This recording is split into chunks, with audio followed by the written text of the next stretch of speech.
Pernah nggak sih ngerasa ingatan kita tuh suka bohong? Kayak dari satu kejadian penting yang kita ingat cuma sepotong-sepotong aja gitu? Nah, jumpa kembali di Bias by Yuran. Hari ini kita bakal bongkar satu trik pikiran yang ternyata diam-diam ngebentuk cara kita nginget hampir semua hal di hidup kita. Oke, kita mulai dengan eksperimen kecil ya. Coba deh pejemin mata sebentar dan bayangin liburan terakhir Anda. Apa yang pertama kali muncul di kepala? Pasti bukan rekaman lengkap dari menit ke menit perjalanannya kan? Kemungkinan besar yang muncul itu momen pas kita sampai di puncak gunung, atau mungkin pas nyobain makanan paling enak di hari terakhir. Nah, disitulah kuncinya. Ingatan kita itu ternyata bukan kayak kamera video yang ngerekam semua hal non-stop. Justru ingatan kita itu lebih mirip kayak highlight reel, cuma kumpulan cuplikan momen-momen paling dramatis saja, entah itu yang paling bikin senang atau yang paling bikin sakit hati. Terus gimana caranya otak kita milih momen mana yang pantas masuk ke highlight reel itu? Ternyata ada aturan mainnya. Dan inilah yang akan kita bedah bareng-bareng. Aturan puncak akhir atau yang biasa disebut peak and roll. Anggap aja ini semacam kode rahasia di balik semua kenangan kita. Gampangnya gini, waktu kita coba nginget-nginget suatu pengalaman, otak kita tuh ternyata nggak peduli sama berapa lama kejadian itu berlangsung. Otak kita cuma ngambil 2 foto mental aja. Satu foto dari momen pas emosinya paling kuat, bisa paling seru atau paling nyiksa, ini yang kita sebut puncak, dan satu foto lagi dari momen penutupnya, alias akhirnya.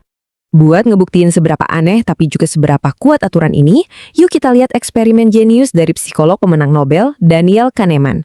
Ini bener-bener bakal bikin kita melongo. Coba bayangin skenarionya ya.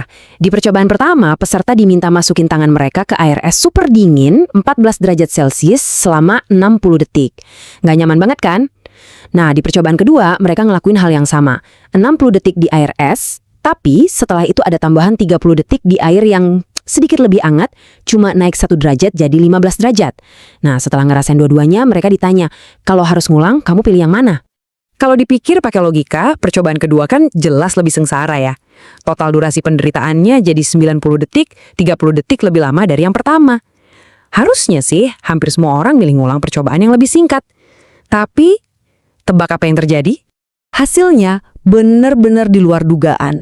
Sebanyak 80% peserta justru milih buat ngulangin percobaan yang lebih lama. Loh, kok bisa gitu?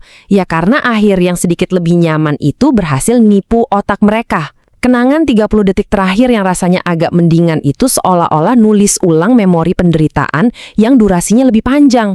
Ini bukti nyata dari fenomena yang namanya pengabaian durasi atau duration neglect. Otak kita tuh payah banget kalau disuruh ngitung durasi, tapi jago banget nginget akhir dari sebuah cerita.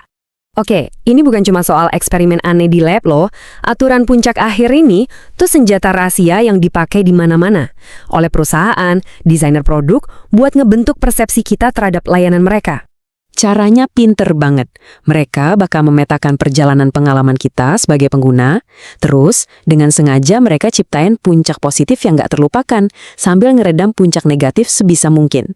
Dan yang paling penting, mereka ngerancang sebuah akhir yang sempurna. Contoh puncak positif tuh kayak gimana? Coba deh lihat aplikasi belajar bahasa kayak Duolingo. Tiap kali kita jawab bener, langsung ada suara, animasi, atau perayaan kecil-kecilan gitu. Momen hore yang singkat itu sebenarnya puncak positif yang sengaja dirancang biar kita ngerasa berhasil dan termotivasi buat balik lagi.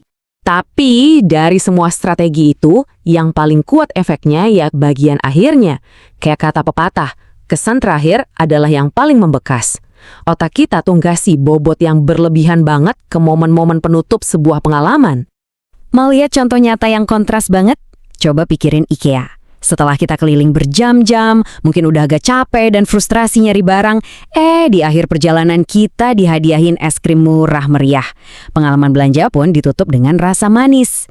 Sekarang, coba bandingin sama situs web yang pas mau kita tutup malah muncul pop-up nyebelin.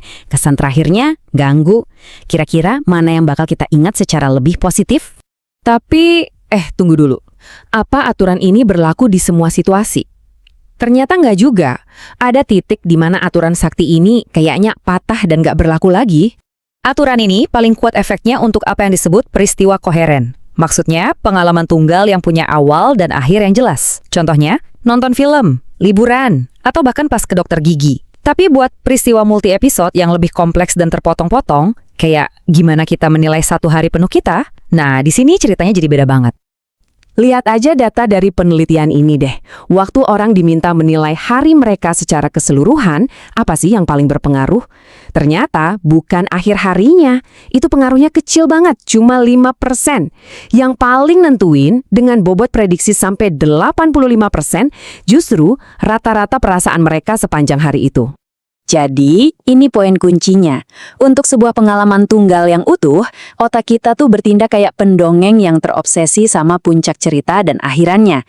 Tapi, pas ngevaluasi sesuatu yang kompleks dan panjang kayak satu hari penuh, otak kita ganti profesi jadi kayak akuntan, yang teliti, yang hitung rata-rata dari semua momen yang ada.